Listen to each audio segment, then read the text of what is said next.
सच्चे दरबार की।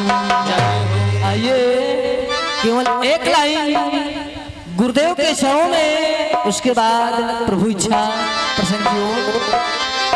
माताएं बहनें बहुत पहले गीत गाती थी क्या, माँ के दरबार में जब जाती थी तो कहती थी कि हमारे जियरा लहरिया ले,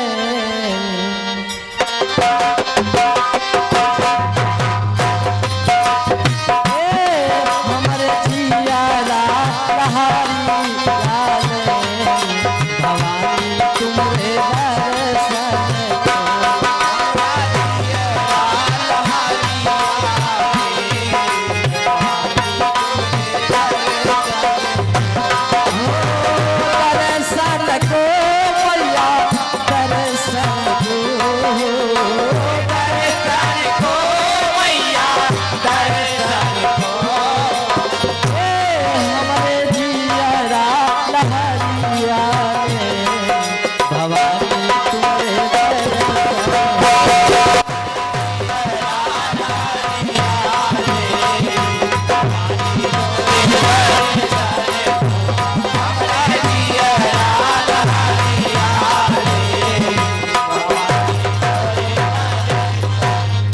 तो माताएं बहने का गीत रहा, लेकिन मेरी तरफ से कहना है। क्या कहना है? कि सर के शोभा गुरु की कहाँ लगे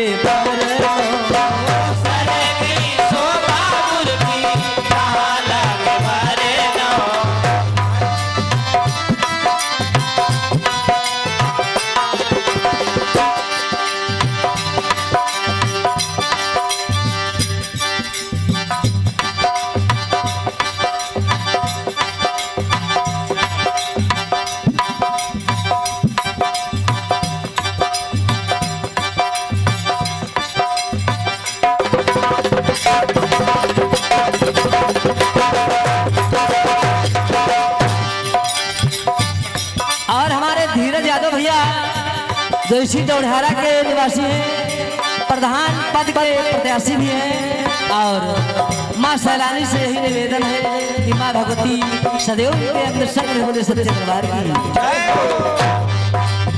और हमारे राम प्रताप भैया जिनकी ओर से 51 मुद्राओं का पुरस्कार है, आशीर्वाद की याचना बोले सच्चे दरबार की। जय हो। भक्त देखिए कहता क्या है, क्या कहता है? हाँ, सिर के शोभा गुरु की कहाँ लगे, सिर के शोभा गुरु की कहाँ लगे, सर के शोभा गुरु की कहाँ लगे, शोभा गुरु की कहाँ लगे। और जिनके सोहाती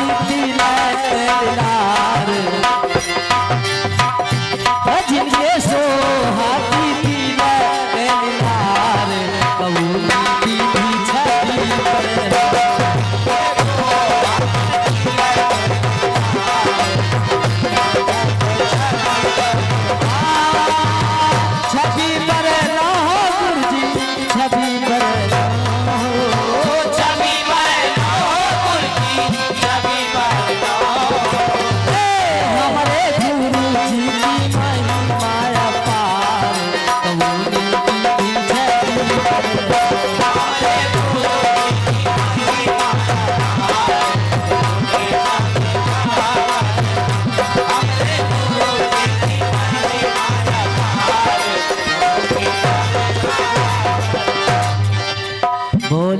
भगवान की।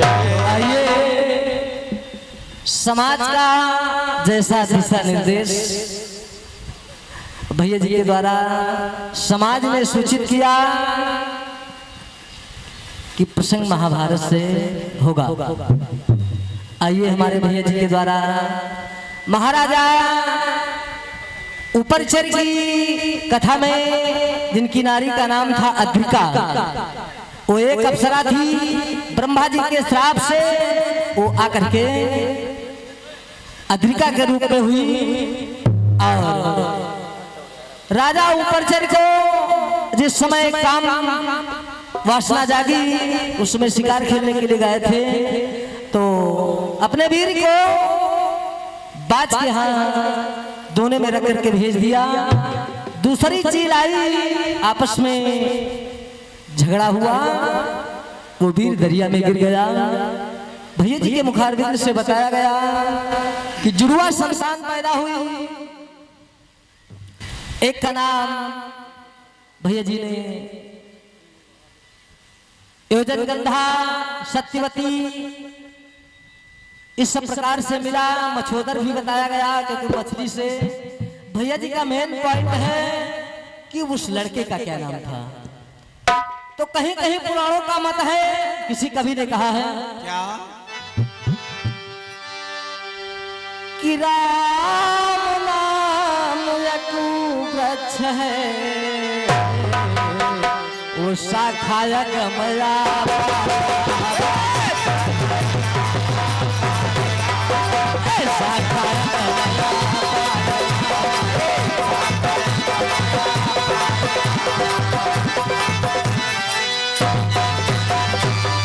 कि राम नाम एक वृक्ष है भैया, और शाखा गमय पार, और जिसकी जहां लगे पहुंच है भैया, लपक कपक करती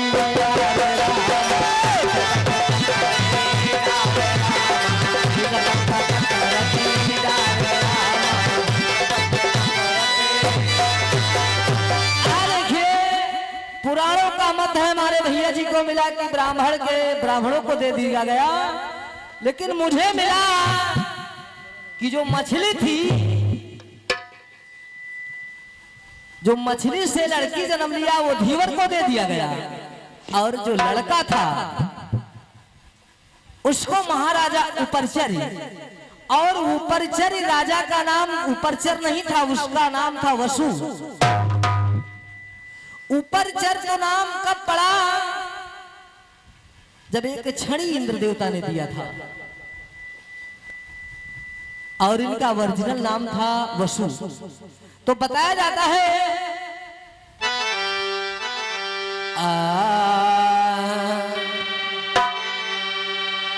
कि श्री उपरचर महाराज, अरे कन्या धीवर को दिया, और लालन भूपलई नील लिखा वेदन पर,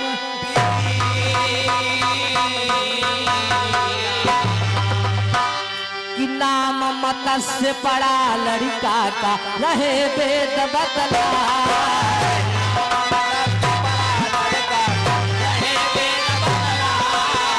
नाम मत्स्य राज लड़का, रहे वेद बदला,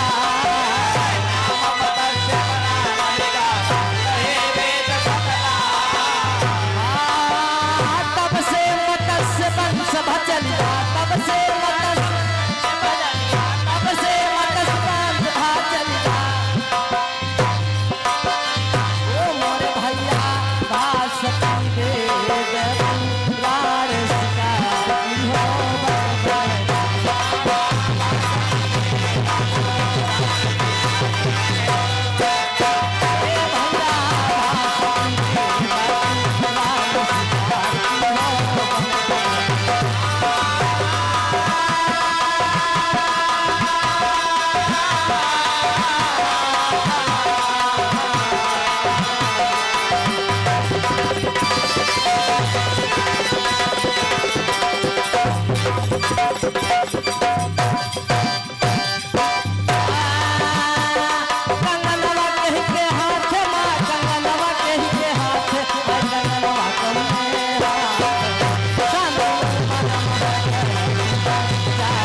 गाने का शीर्षक कि राजा शांतनु करत विचार कंगनवा कही के हाथ करी।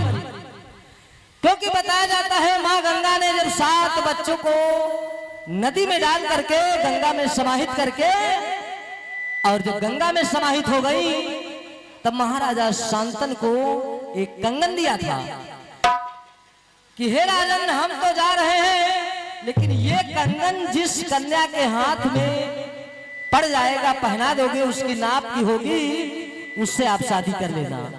तो देखिए राजा शांतनु प्रतिदिन गंगा के किनारे शिकार खेलने के लिए जाते हैं और वो कंगन हाथ में लिए हैं कि वो कौन ऐसा दिन होगा जो वो बाला मिलेगी जिसके हाथ में कंगन हम पहनाएंगे। कहा गया और हमारे वीरेंद्र कुमार कोटेदार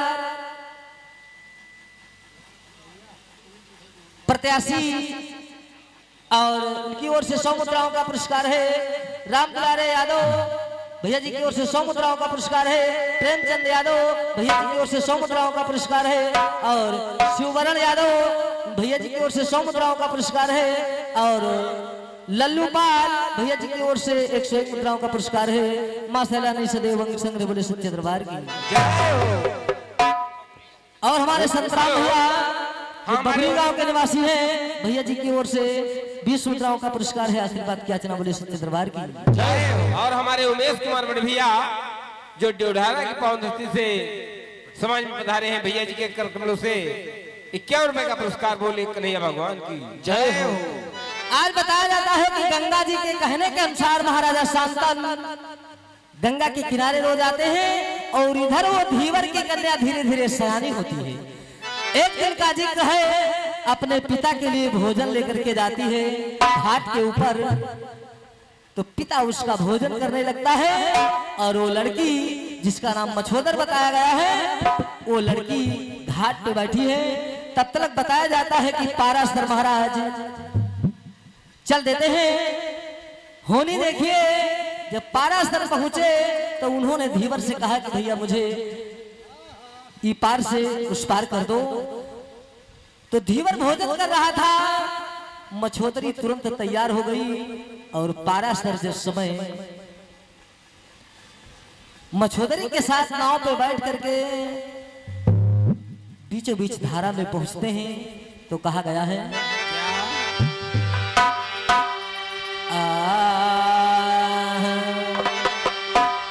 कि पाराशर नैया मां बैठे पाराशर नैया मां बैठे अरे मारत रहे नदिया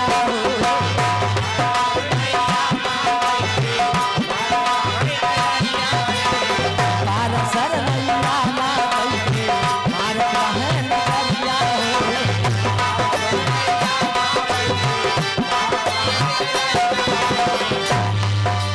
पाराशर नैया मां बैठे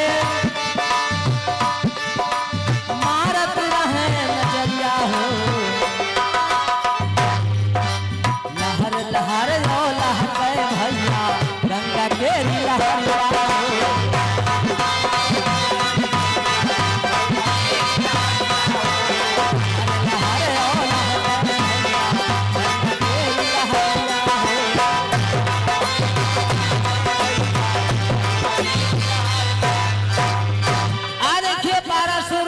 उस मछोदर के ऊपर कामासक्त हो जाते हैं। मछोदर से अनुनय विनय करते हैं तो मछोदर जब तैयार हो जाती है अनुनय विनय से लेकिन दिन का समय है मछोदर कहने लगी कि लोक लाज के सिवा संसार में कुछ नहीं है।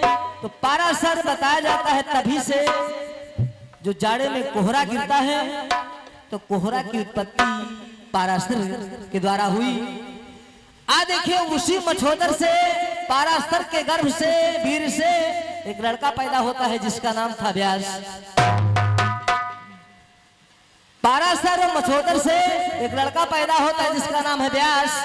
व्यास जी और व्यास जी की नारी का नाम है चट्टिका और चट्टिका और व्यास से सुखदेव पैदा हुए। इधर आइए देखिए इधर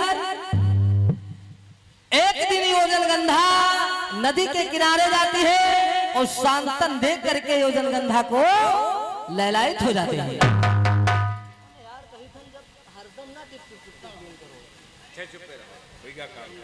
आ देखिए योजनगंधा के हाथ में जिस समय राजा शांतनु माँ गंगा का दिया हुआ कंगन जिस समय पहनाते हैं, तो जिस तरीके से माँ गंगा ने बताया था उसी तरीके से वो कंगन माँ गंगा के सत्यवती मछोदर के योजनगंधा के कलाई में चुभ गया।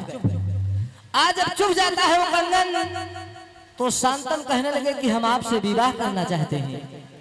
तो लड़की बोली, विवाह करना ये हमारे पिताजी का निर्णय है, जिसके साथ हमारे पिताजी विवाह करेंगे उसके साथ हम निर्णय लेंगे।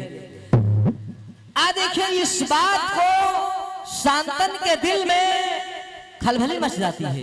प्रतिदिन उस योजनगंधा की सूरत उनके हृदय में धधकती है।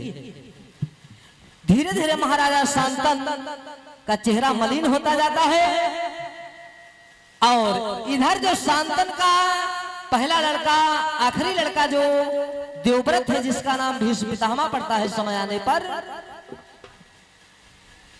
वो लड़का मंत्री से एक दिन पूछता है कि आखिर हमारे पिताजी को क्या हुआ है, जो दिनों दिन चेहरा मलिन होता जाता है।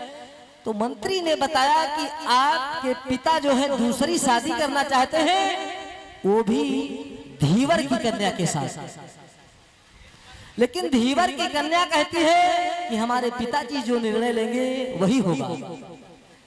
तो देखिए देवव्रत गंगासुत उस धीवर के पास जाता है, तो धीवर कहने लगा कि हम आपकी पिता से शादी तो कर देंगे, लेकिन इससे उत्तराधिकारी राज्य के आप बनेंगे। तभी भीष्म पितामह भीष्म प्रतिज्ञा कर देते हैं कि जाइए तुम अपनी लड़की का विवाह कर दो हमारे पिता के साथ, और हम प्रण लेते हैं कि हम अपनी दूसरी सगाई नहीं करेंगे, जीवन भर में कभी अपनी सगाई नहीं करूंगा और कुंवारा जीवन में बिता दूंगा। आज धीवर शांतनु का विवाह कर देते हैं और शांतनु का विवाह होता है। धीरे धीरे समय बीतता गया। समय आने पर उसका नाम सत्यवती पड़ता है, जिससे दो लड़के पैदा हुए, चित्रांगद और विचित्रवीर। महाराजा शांतनु के दो लड़के चित्रांगद और विचित्रवीर, धीरे धीरे देखिए कहानी बढ़ती जा रही। देखिए होता क्या है, काशी नरेश की 3 कन्याओं का हरण करते हैं भीष्म पितामह, जिसमें 2 कन्याओं का विवाह, एक का चित्रांगद के साथ और एक का विचित्रवीर के साथ विवाह करते हैं। और एक कन्या उसमें की भीष्म पितामह को चुनती है, तो भीष्म पितामह जब इनकार हो जाते हैं तो वो जाती है जहां पे इस समय अंबाला शहर है, वहीं पे कुंवारी कन्या वो जाकर के सती हो जाती है, जिसका जन्म महाभारत के युग में, जब महाभारत का युग होगा, चालू होगी जब महाभारत, तो वही कन्या जाकर के शिखंडी के रूप में अवतरित होती है। आ देखिए चित्रांगद यक्षों से युद्ध में मारा जाता है और विचित्रवीर भी मारा जाता है। समय आने पर धीरे धीरे धीरे धीरे धीरे धीरे अंबा और अंबालिका राण हो जाती है, दोनों बहुएं। तो एक दिन व्यास बाबा आते हैं, तो व्यास बाबा से देखिए सत्यवती कहती क्या है, क्या कहती है?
आज व्यास जी से सत्यवती जब निवेदन करती है तो कहीं कहीं पुराणों में मिलता है कि व्यास ने दृष्टि भोग किया, लेकिन कहीं कहीं मिलता है कि व्यास ने स्वयं दोनों बहुएं से, सत्यवती की जो दोनों बहुएं हैं उनसे संभोग किया।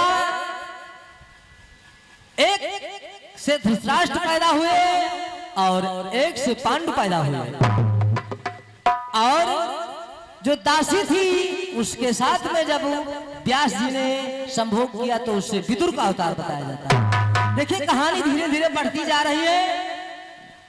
आ देखिए धृतराष्ट्र का विवाह राजा सुबल की पुत्री गंधार नरेश की लड़की जिसका नाम गंधारी था धृतराष्ट्र के साथ होता है, और कुंतभोज की लड़की कुंती जिसका एक नाम प्रथा था उसका विवाह पांडु के साथ होता है।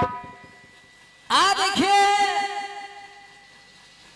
पांडु की दूसरी नारी का नाम था माद्री। आज भैया जो कोई भोजन प्रसाद से बाकी हुए, समय कम है, हम सब कुछ करे तो करबद्ध निवेदन है कि आप लोग जाकर के भंडारे में प्रसाद ग्रहण कर लें। तो बताया जाता है कि धृतराष्ट्र से 100 लड़के एक लड़की, युधिष्ठिर, अर्जुन, भीम, कुंती से, नकुल और सहदेव माद्री से। आज धीरे धीरे धीरे धीरे उधर 100 लड़के धृतराष्ट्र के सयाने हो रहे हैं, इधर 5 लड़के पांडु के तैयार हो रहे हैं। धीरे धीरे बाल्य अवस्था है, एक दिन का समय कि 5 पांडु उसी हस्तिनापुर नगरी में खेल रहे हैं, और हस्तिनापुर में सेनापतियों गुरुओं के लड़के भी हैं, उनके साथ खेल रहे हैं। लेकिन एक घटना घटती है, तो देखिए होता क्या है। क्या होता है?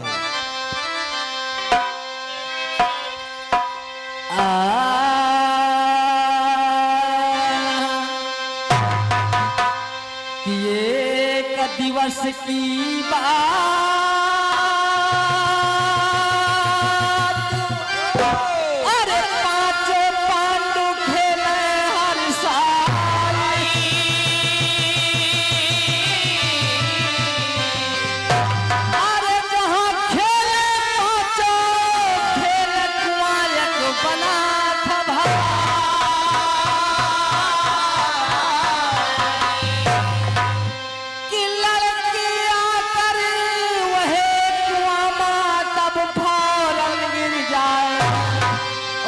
तो यार अर्जुन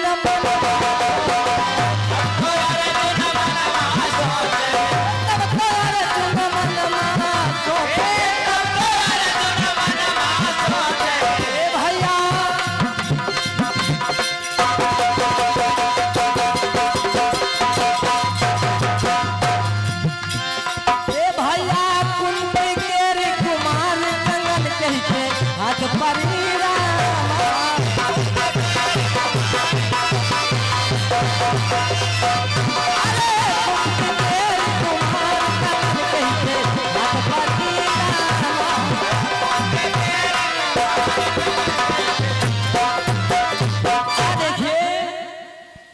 पांडु उसी हस्तिनापुर नगरी में खेल रहे हैं, बालापन है। खेलते खेलते एक लड़की उसी खेल में खेलते खेलते आती है, और करीब में कुआं बना था, उसी कुएं में वो लड़की गिर जाती है। अब जब लड़की गिर जाती है तो हाहाकार मच जाता है, और जिस समय हाहाकार मच जाता है तो कुंती नंदन, यार सही से तुम पता नहीं कौन मेरे यार बाजे रखे हो। देखिए कुंती नंदन विचार करते हैं अर्जुन, और तुरंत उस कुएं में कूद जाते हैं। आज लड़की की बाह पकड़ के जो ही ऊंचे खींचना चाहते हैं, तब तक देखा कि उसे कुएं के गड्ढे में एक सर्प बैठा है, और सर्प बैठा है तो अर्जुन के हथेली में सर्प काट खाता है। आज कुंती नंदन अर्जुन उस लड़की को लेकर के बाहर तो जरूर आ जाते हैं, लेकिन अर्जुन बेहोश हो जाता है। और जिस समय अर्जुन बेहोश हो जाते हैं तो हस्तिनापुर नगरी में भूचाल आ जाता है कि पांडु का तीसरा लड़का जिसे अर्जुन नाम है सर्प के काट खाने से बेहोश है। राजवैद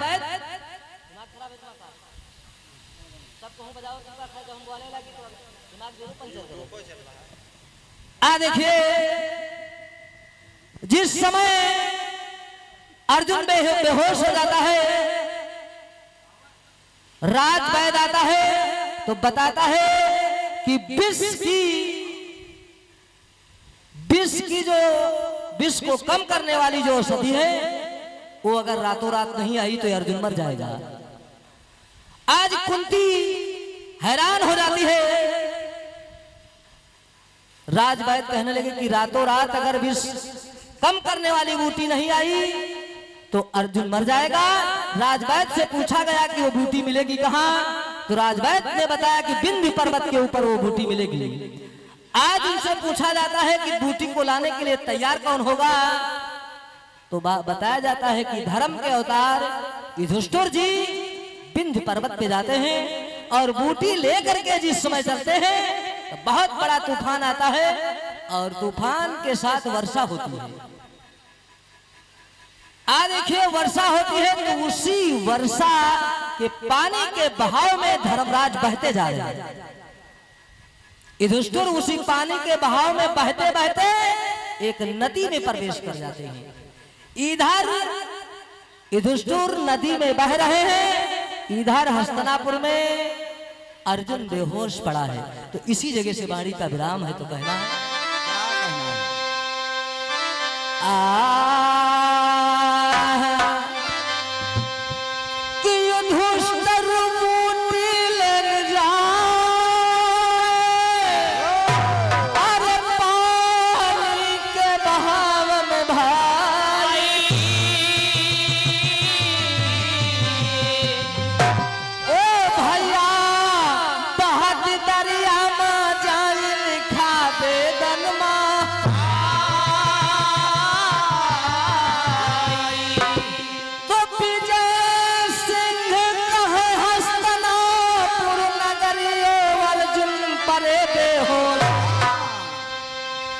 विजय सिंह कहे हस्तिनापुर नगरी और अर्जुन पड़ा बेहोश और राम गुलाम प्रभु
आखिरी वाणी का विराम है कि युधिष्ठिर उधर दरिया में बहता बहता जा रहा है और अर्जुन हस्तिनापुर नगरी में बेहोश पड़ा है।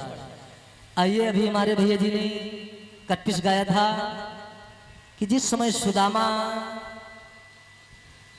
कृष्ण के भवन से चले तो मन में सोच रहे हैं कि जो कुछ लेकर गए थे वो भी गंवाए और कुछ मिला नहीं मुझे। अब बताया जाता है कि सुदामा जब टहलते टहलते अपने ग्राम के करीब में पहुंचे तो इसी जगह से कटपिस है। सुदामा जी इधर उधर नजर दौड़ा रहे हैं। जहां पे उनकी झोपड़ी थी वहां पे महल बन चुके हैं भगवान कन्हैया की कृपा से। उसका नाम सुदामापुरी बताया गया है। तो सुदामा जी सोच रहे हैं कि अरे इतिर हमा मड़ैया रहे, कोई बाहर का राजा आवा तो इसका मतलब हमा मड़ैया हटाए के हाँ अपन वो मकान बनवा ली है। लेकिन मड़ैया गए तो हमार गए, लेकिन हमार बाल बच्चे तो होना चाहिए। तो आइए कहना है, क्या कहना है? कि लाली घेंघरिया लाली ओढ़निया,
सुदामा जी क्या सोच रहे हैं कि जिसने फेरा साथ है फेरा।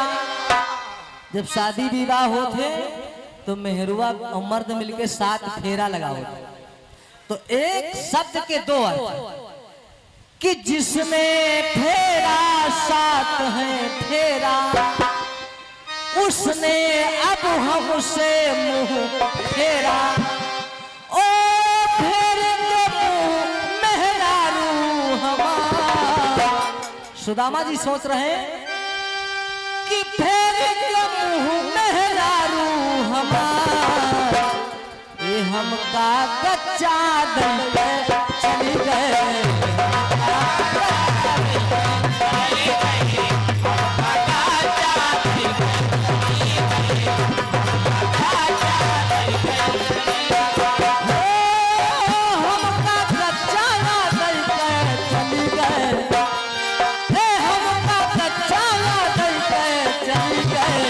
लड़का बच्चा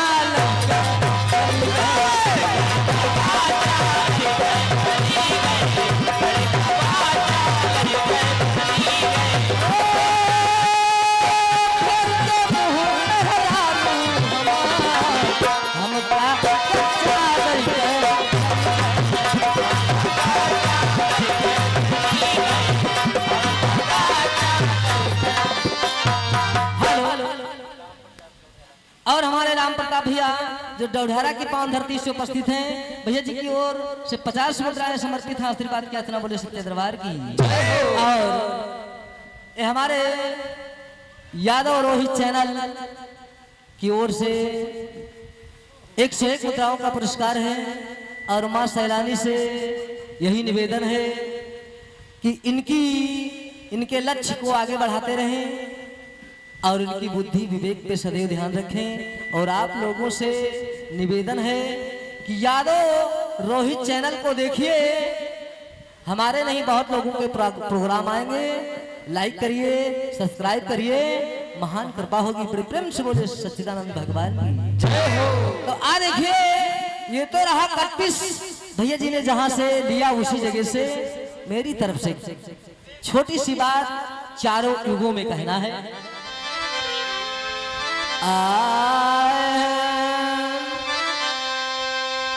कि सतयुग में भई जालंधर की, अरे सतयुग में भई जालंधर की और कटी खोपड़िया बोली रे।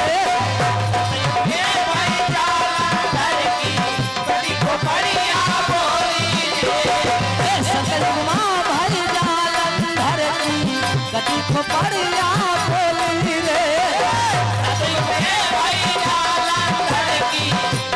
बढ़िया बोली रे।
सतयुग में पुराणों का मत है कि जालंधर की कटी हुई खोपड़ी बोली।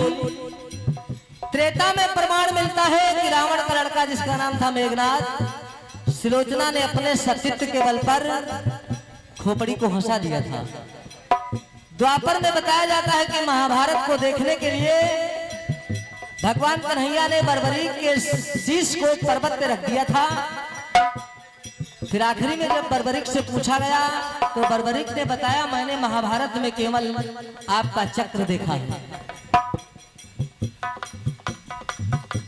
और वही बर्बरीक का अवतार हारे का सहारा और बाबा खाटू श्याम हमारा, क्योंकि बर्बरीक का यह नियम था कि जो पक्ष हारेगा उसी के साथ हम युद्ध करेंगे। तो हारे का सहारा बाबा खाटू श्याम हमारा। कटा हुआ शीश बताया था कि 18 दिन तक मैंने केवल महाभारत में चक्र को देखा। वो द्वापर मां भाई बर्बरीक की कटी खोपड़िया बोले। आइए कलयुग में, कलयुग में भाई कबीर केरी कटी खोपड़िया बोले।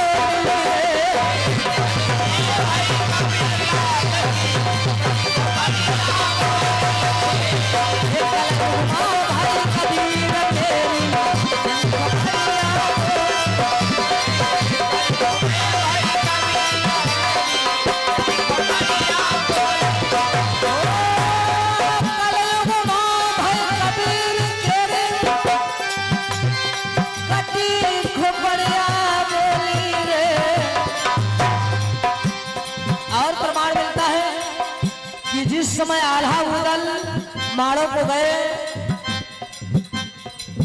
और देश राज राज की कटी खोपड़िया